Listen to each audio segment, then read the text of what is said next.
시간 우리 함께 오늘 말씀 읽겠습니다. 예레미야 36장의 말씀입니다. 예레미야 36장 1절부터 32절까지의 말씀을 저와 한 절씩 교독하시겠습니다. 예레미야 36장 1절부터 32절까지의 말씀 제가 먼저 읽겠습니다. 유다의 요시야 왕의 아들 여호야김 제4년에 여호와께로부터 예레미야에게 말씀이 임하니라. 이르시되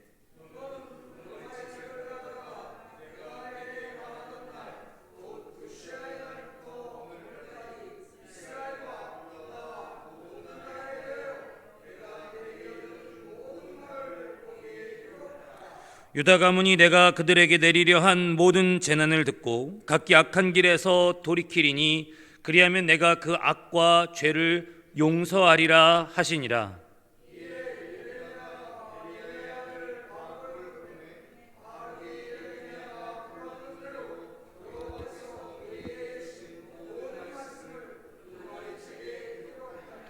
예레미야가 바룩에게 명령하여 이르되 나는 붙잡혔으므로 여호와의 집에 들어갈 수 없으니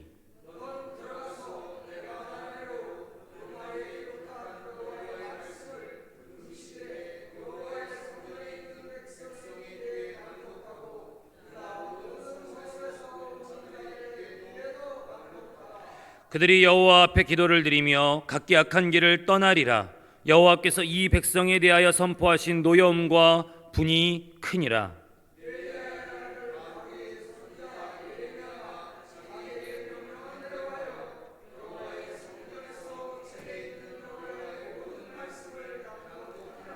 유다의 요시야 왕의 아들 여호야김의 제5년 9월에 예루살렘 모든 백성과 유다 성읍들에서 예루살렘에 이른 모든 백성이 여호와 앞에서 금식을 선포한지라.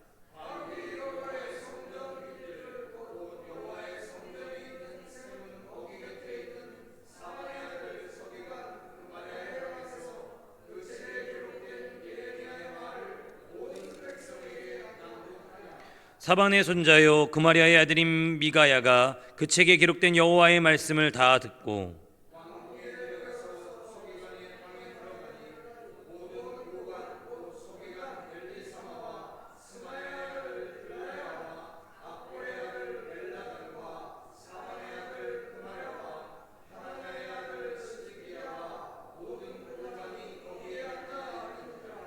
미가야가 바룩이 백성의 귀에 내 책을 낭독할 때에 들은 모든 말을 그들에게 전하매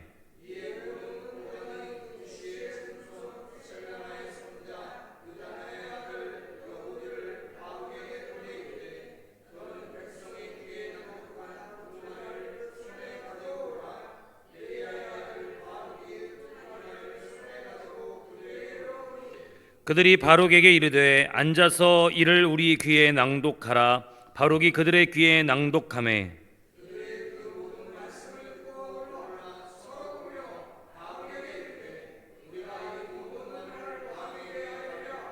그들이 또 바룩에게 물어 이르되 너는 그가 불러주는 이 모든 말을 어떻게 기록하였느냐? 청하노니 우리에게 알리라.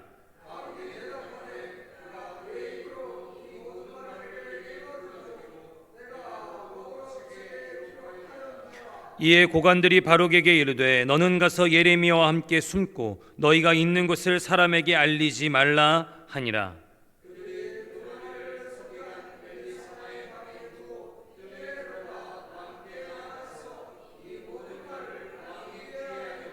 왕이 여우디를 보내어 두루마리를 가져오게 하매 여우디가 서기관 엘리사마의 방에서 가져다가 왕과 왕의 곁에 선 모든 고관의 귀에 낭독하니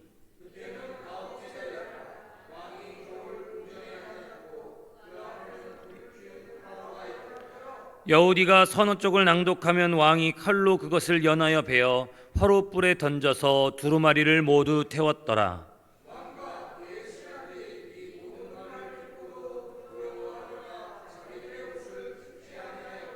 엘라단과 들라야와 그마랴가 왕께 두루마리를 불사르지 말도록 아뢰어도 왕이 듣지 아니하였으며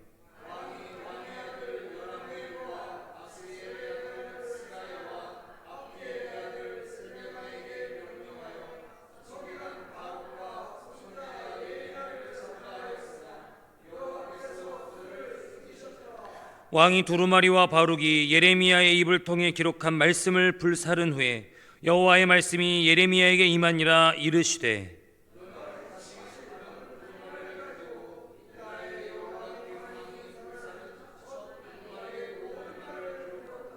또 유다의 여호야김 왕에 대하여 이와 같이 말하기를, 여호와의 말씀에 내가 이 두루마리를 불사르며 말하기를, 내가 어찌하여 바벨론의 왕이 반드시 와서 이 땅을 멸하고 사람과 짐승을 이 땅에서 없어지게 하리라 하는 말을 이 두루마리에 기록하였느냐 하도다.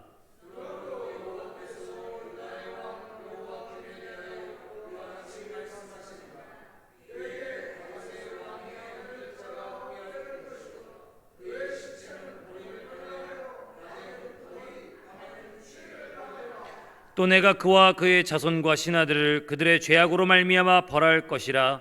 내가 일찍이 그들과 예루살렘 주민과 유다 사람에게 그 모든 재난을 내리리라 선포하였으나 그들이 듣지 아니하였느니라. 이에 예레미야가 다른 두루마리를 가져다가 네리야의 아들 서기관 바룩에게 주매 그가 유다의 여호야김 왕이 불사른 책의 모든 말을 예레미야가 전하는 대로 기록하고 그 외에도 그 같은 말을 많이 더하였더라. 아멘. 우리가 이쯤에서 다시 한번 이 예레미야가 활동했던 시대의 유다의 왕들을 한번 다시 짚어보겠습니다. 첫 번째, 요시야, 여호아스, 여호야김, 여호야긴, 시드기야. 네, 이쯤 되면 우리 새벽 예배자들은 다 전문가가 되어가고 계신 줄 믿습니다. 근데 여러분, 이 왕들의 이름을 쭉 읊었던 것은 한번 보십시오. 요시야 임금 이후에 제대로 된 왕이 어디 있었습니까? 마치 불길 속으로 치닫는 열차에 오른 것처럼 이 왕들의 시대가 한 해 두 해 거듭해 갈수록 정말 걷잡을 수 없이 멸망으로 무너져가는 예루살렘과 유대 땅의 모습을 볼 수 있습니다.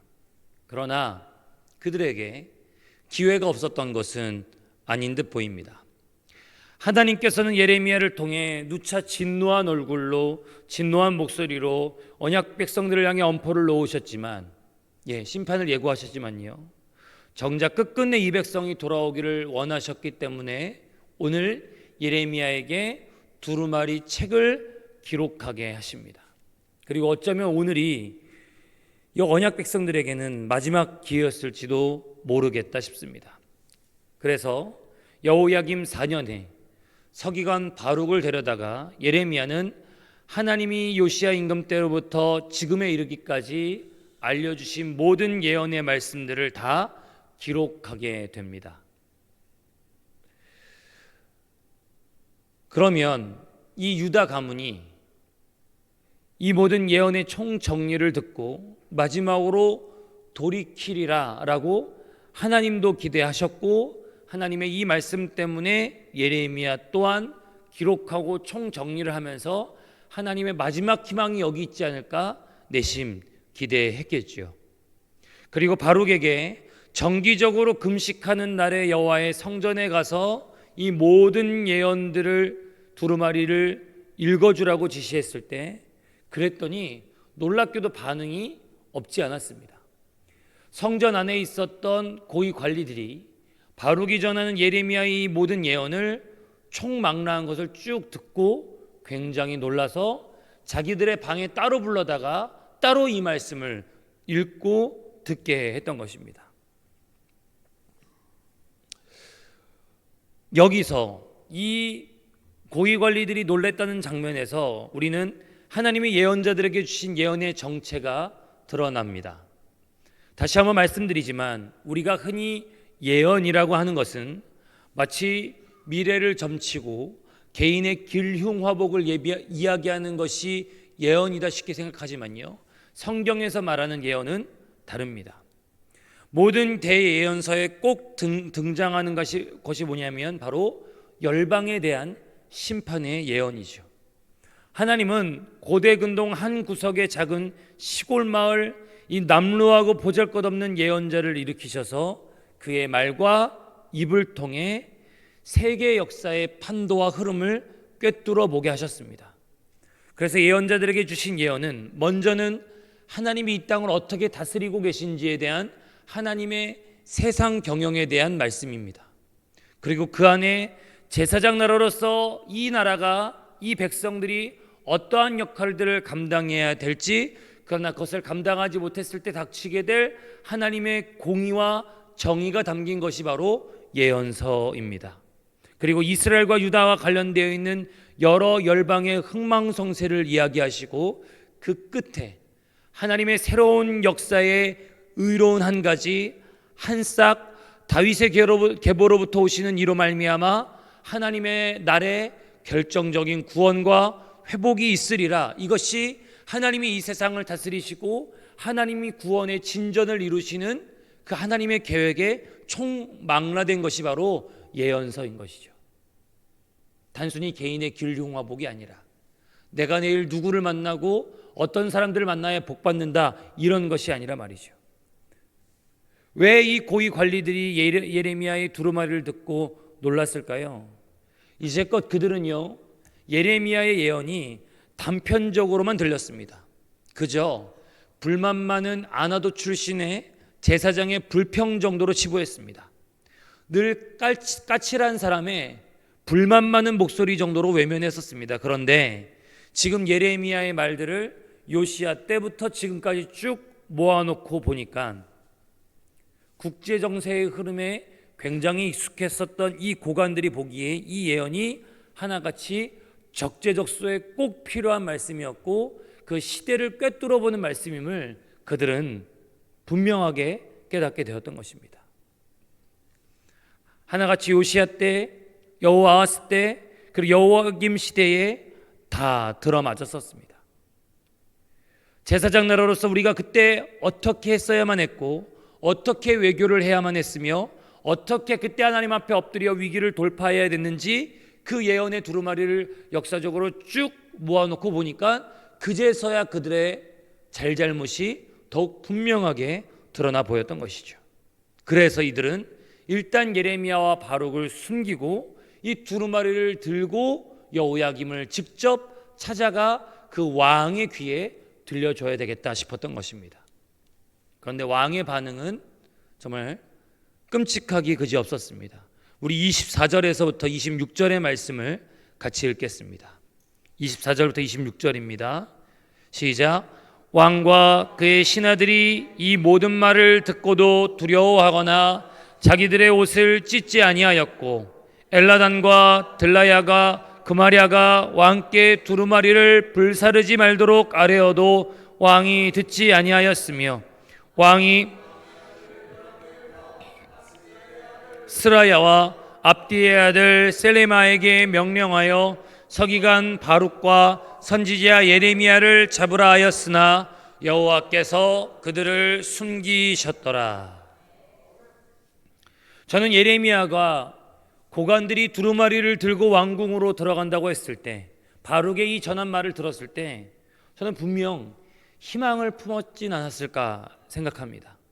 이제야 빛을 보는구나, 이제야 이 백성이 듣는구나, 이제 왕만 돌아서면, 이제 여호야김만 돌아서면 이 백성이 망하지 않을 길이 보이는구나. 늘 우울하고 답답했던 예레미야가 정말 오래간만에 들떴을지도 모르겠습니다.